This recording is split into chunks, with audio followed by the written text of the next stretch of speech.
Students, welcome to S Class Institute of English in collaboration with Pragyansh Classes.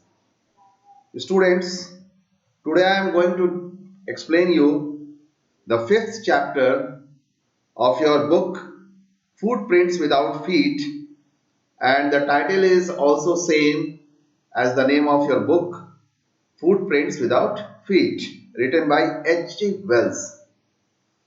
So, first of all, we should know about the author. The full name of H.G. Wells was Herbert George Wells, and he was born on 21st September in 1866 and in England. He was a great writer. He has written many novels. He has written something on history also, and he has written some uh, material. He has given material on science fiction also. So you can say that his novel was based on history and science. The most famous works of his H.G. Wells are The Time Machine, The Invisible Man, and The Island of Dr. Moreau. And he died on 13th August 1946. So the story Footprints Without Feet actually describes the story of a brilliant scientist whose name is Griffin, who degenerated himself into a lawless person. Mr. Griffin discovered that human body could become transparent and invisible. This was the theme. So we will continue with this theme and complete the whole story. But before explaining the story, you can see in your textbook that something is written in a box, and it is written, can a man become invisible? क्या कोई आदमी अदृश्य हो सकता है?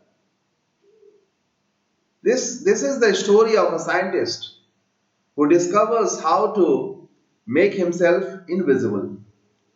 ये जो कहानी है एक ऐसे वैज्ञानिक की कहानी है जो स्वयं को अदृश्य बनाने की खोज कर लेता है.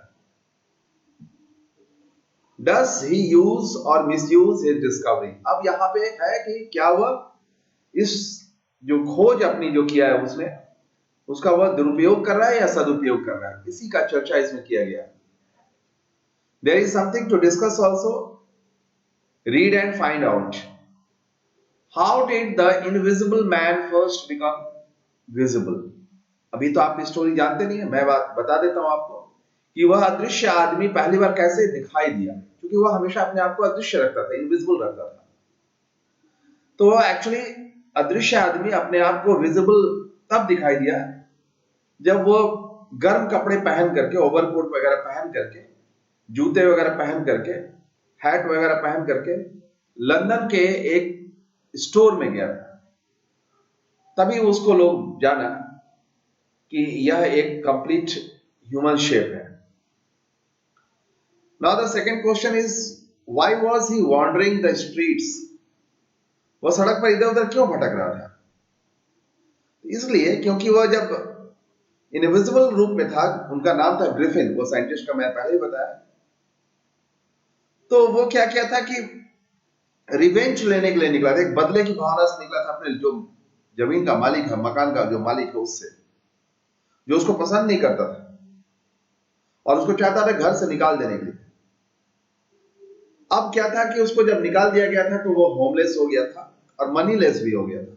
उसके पास न घर था न पैसे थे, और चूंकि मिड विंटर का टाइम था, बहुत ज्यादा चिल कोल्ड था बाहर में, तो ये वह इधर से उधर सड़क पे शेल्टर के लिए भटक रहा था वो साइंटिस्ट. तो यही कारण था उसका. So you have to remember the name of that scientist who was having the quality और who discovered how to make himself invisible. यही चीज है. अब आइए स्टोरी को स्टार्ट करते हैं हम लोग. फर्स्ट लाइन आप देख रहे हैं, किताब में लिखा है, the two boys started in surprise at the fresh muddy imprints of a pair of bare feet. दो लड़के थे, कोई भी दो लड़के थे, वह जब नंगे पैरों के ताजा कीचड़ से भरा हुआ निशान देखे तो वो आश्चर्य से चौंक गए कि कीचड़ का छाप, कीचड़ से सना हुआ जो पैर का जो छाप है, निशान है, ये किसका है? दो लड़के थे, कोई दो लड़के थे, उन्होंने अचानक देखा कि ऐसा मडी इम्प्रिंट्स दिखाई दिया, कीचड़ से भरा हुआ, फुल ऑफ मड, वो निशान, मार्क्स दिखाई दिया. What was a barefooted man doing on the steps of a house in the middle of London? And where was the man? अब यहां पर ये दो लड़के आपस में बोल रहे हैं कि लंदन के मध्य में बने हुए एक मकान की सीढ़ी पे एक नंगे पैर वाला आदमी क्या कर रहा था, और वो आदमी कहां का था, क्योंकि वो इनविजिबल चीज था तो वो दिखाई नहीं दे रहा था, सिर्फ पैर के निशान दिखाई दे रहे थे. As they gazed, जब वो घूर घूर कर देखने लगे तो क्या पाया? A remarkable sight, एक बहुत ही ध्यान देने योग्य दृश्य मिला. Met to their eyes, उनकी आंखों को. यानी कि वह अभी ध्यान से देख ही रहे थे कि अचानक एक विचित्र तरह का दृश्य उनकी आंखों के सामने में उभर गया.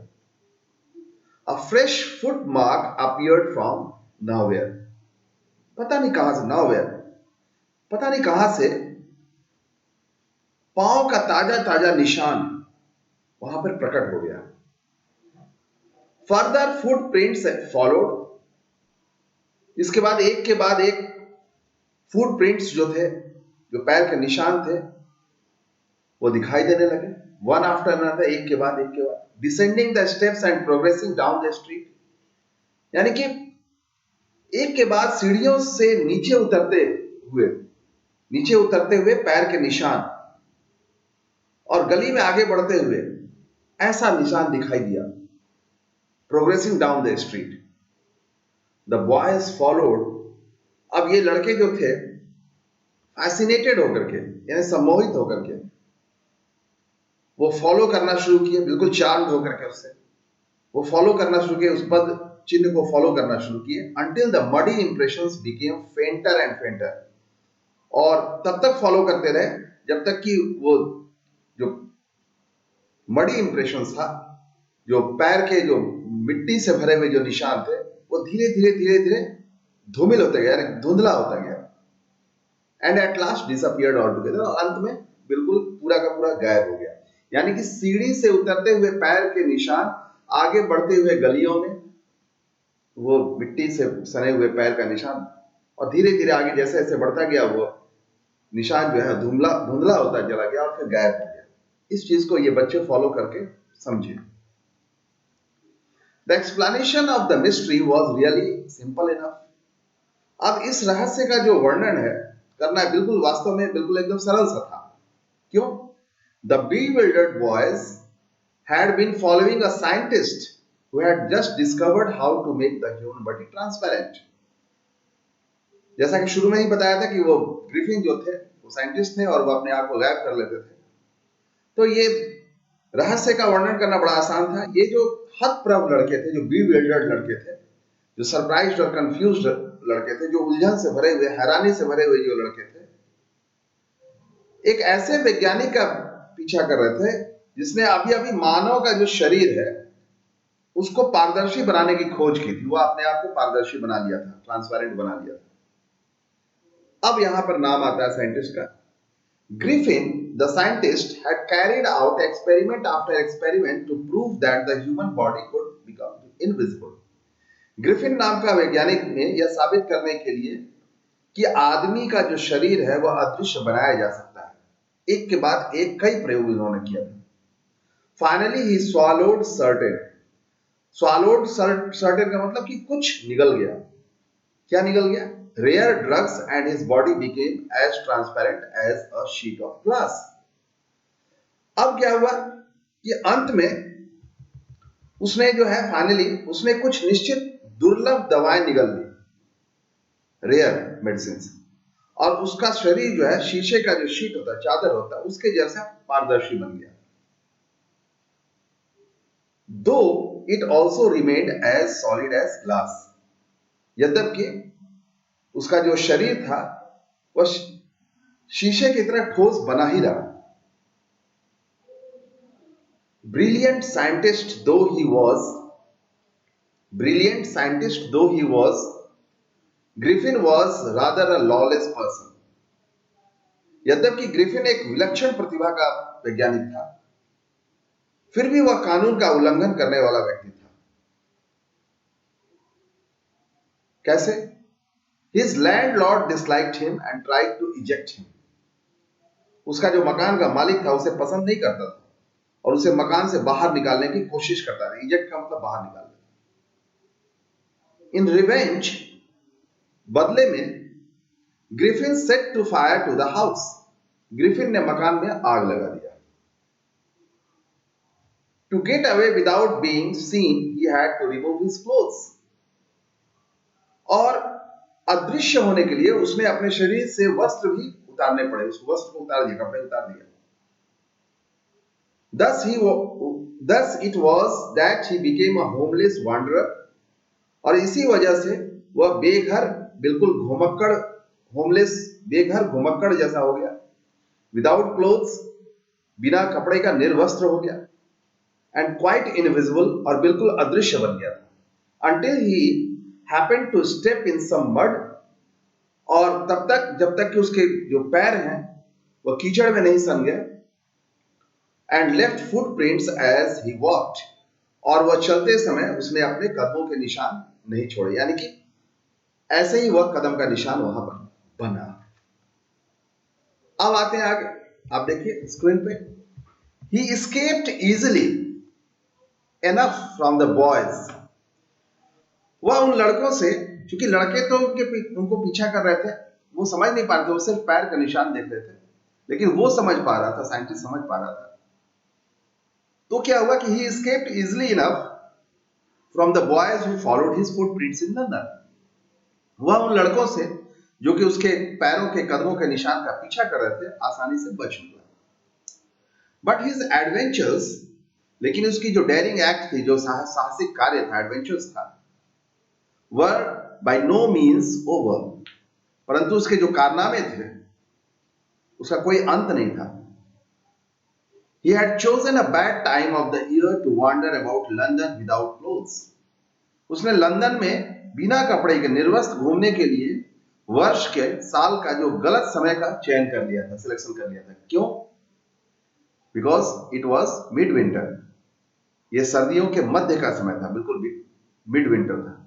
The air was bitterly cold, और हवा जो थी वह बर्फीली थी। And he could not do without coal, और वह बगैर कपड़ों के वह रह नहीं सकता था, बिल्कुल असहाय हो गया था।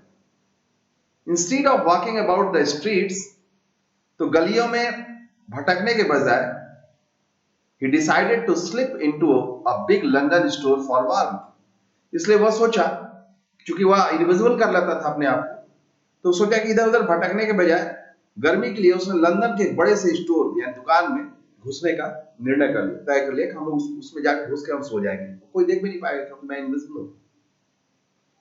क्लोजिंग टाइम अराइव्ड, दुकान बंद करने का समय हो गया था।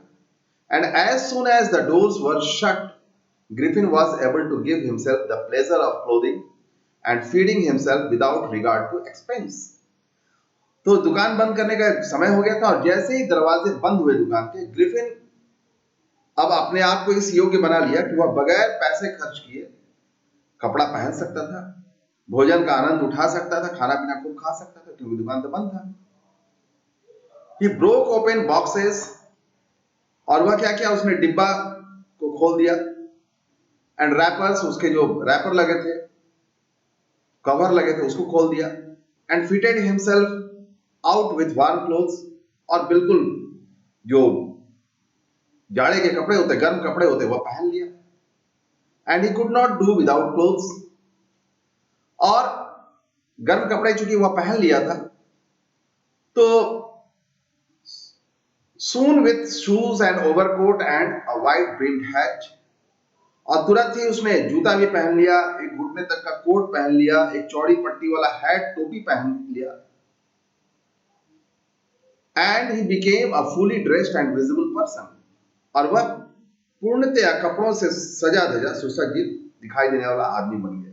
अब वहां पर वो दुकान के अंदर में बिल्कुल सज धज के तैयार हो गया, सारे कपड़े पहन लिए। In the kitchen of the restaurant he found cold meat and coffee. और जब उसके रसोई में गया, रेस्टोरेंट के रसोई घर में गया, तो उसको ठंडा मांस मिला और कॉफी मिल गया। And he followed up the meals with sweets and wine taken from the grocery store. और उसने खाना खाने के बाद, भोजन के बाद, किराने की दुकान में से लाया गया जो मिठाई था और शराब था उसको भी पिया खूब। Finally he settled down to sleep on a pile of quilts. और फिर वह क्या किया कि रजाई का जो ढेर लगा हुआ था दुकान में, उसके ऊपर फाइनली जाकर के सो गया। If only Griffin had managed to wake up in good time, all might have been well. अब वहां तो सो गया जाकर के। अब क्या होता है कि यदि वह समय पर जग गया होता तो शायद सब कुछ ठीक रहता, लेकिन कुछ गड़बड़ हुआ। As it was, he did not wake up until the assistants were already arriving next morning. और ऐसा हुआ कि वह तब तक नहीं जग पाया था जब तक कि स्टोर के जो कर्मचारी हैं वह अगली सुबह आने नहीं लगे, तब तक वो सोया ही रह गया। When he saw a couple of them approaching, he panicked and began to run. और जब उसने देखा कि उसमें से दो कर्मचारी जो हैं उसकी तरफ बढ़ रहे हैं, आ रहे हैं, तो वह डर गया और भागने लगा। वैसे ही बिल्कुल फिजिकल रूप में वहां दिखाई दे रहा था वो। They naturally gave chase, और स्वाभाविक है कि वो उनका पीछा करना शुरू किए दोनों। In the end, he was able to escape only by quickly taking off his newly found clothes. और अंत में अपने नए जो प्राप्त जो कपड़े थे उसको जल्दी से वह उतार करके और बच के निकलने में कामयाब हो गया, वो निकाल दिया उस कपड़े को। So once more he found himself invisible but naked in the chill January air. तो वह एक बार फिर से अपने आप को नेकेड तो कर लिया, लेकिन अदृश्य भी कर लिया, लेकिन उस ठंडी जो जनवरी की जो ठंडी हवा थी, सर्द हवा थी, उसमें बिल्कुल नंगा ही वह रह गया। उसको कपड़े उतार के भागने पड़े थे। अब क्या होता आगे? This time he decided to try to the stock of a theatrical company in the hope of finding not only clothes but also something that would hide the empty space above his shoulders. इस बार वो क्या करता है? इस बार उसने एक नाटक company के स्टोर को आजमाने का निश्चय किया, और इस उम्मीद के साथ कि वहां उसे सिर्फ कपड़ा ही नहीं बल्कि कंधे के ऊपर की जगह को छुपाने के लिए कुछ चीज मिल जाए, यानी कि वह कंधे के ऊपर से छुपा हुआ दिखाई दे, ऐसा प्लानिंग किया। Shivering with cold, he hurried to Drury Lane, the center of the theater world. तो उसने क्या किया कि छुपाने के लिए ठंड से कांपते हुए वह नाटक की जो दुनिया है उसके केंद्र में जो ड्रूरी लेन है उसकी तरफ भागा। He soon found a suitable shop, और फिर तुरंत ही उसको एक उपयुक्त दुकान उसने खोज लिया। और फिर क्या किया? He made his way invisible upstairs and came out a little later wearing bandages round his forehead, dark glasses, false nose, big bushy side whiskers and a large hat. अब देखो उसने क्या किया। जैसी ही दुकान उसको मिली वह अदृश्य होकर सीढ़ी पर गया। थोड़ी देर के बाद माथे के चारों तरफ उसने पट्टी लपेट लिया, काला चश्मा पहन लिया, नकली नाक लगा लिया, बड़ी बड़ी मूछें बना लिया, गाल तक लटका हुआ, और एक बड़ी टोपी पहन कर उधर से लौटा। To escape without being seen, he callously attacked the shopkeeper from behind, after which he robbed him of all the money he could find. और फिर क्या किया कि बगैर दिखे अब भागने के लिए उसने दुकानदार को पीछे से एकदम से वार किया उसके ऊपर। इसके बाद क्या किया? उसके पास जितने भी पैसे थे सबका सब वह लूट लिया। ऐसा करके वह भागा। सो इतना वो इलीगल एक्टिविटीज में भी अपने आप को वो साइंटिस्ट फॉलो करता था। अब यहां पर आप देख रहे हैं रीड एंड फाइंड आउट फिर दिया है, आप अभी तक जितना पढ़े हैं उस पर कुछ क्वेश्चंस है। Why does Mrs hall find the scientist eccentric? नहीं, यहां जो क्वेश्चंस है वो आगे की स्टोरी से पर बेस्ड है, ताकि आप स्टोरी को ज्यादा इंटरेस्ट लेके समझ सके। तो यहां पर क्वेश्चन है कि जो मिसेस हॉल है, तो वैज्ञानिक को वो इसेंट्रिक सनकी जैसा क्यों समझे? तो मिसेस हॉल एक्चुअली क्या था कि उनके साथ फ्रेंडली रहना चाहती थी, लेकिन ये साइंटिस्ट जो था वो उनसे इच्छा नहीं रखता था बात करने का, और इसने मिसेस हॉल से ये कहा कि वो बिल्कुल एकांतवास में रहना चाहता है और उसको कोई डिस्टर्ब नहीं करे। तो और अनफ्रेंडली बिहेवियर उसका नेचर दिखाई दे रहा था। तो मिसेस हॉल को लगा कि लगता है ये साइंटिस्ट ऐसा है जो बड़ा सनकी टाइप का है। फिर क्वेश्चन आता है what curious episode occurs in the study? यहाँ पे जब वो साइंटिस्ट अपना जो रूम है, स्टडी रूम है, उसमें कौन कौन सा ऐसा अद्भुत अद्भुत घटना उसके अंदर में घटा।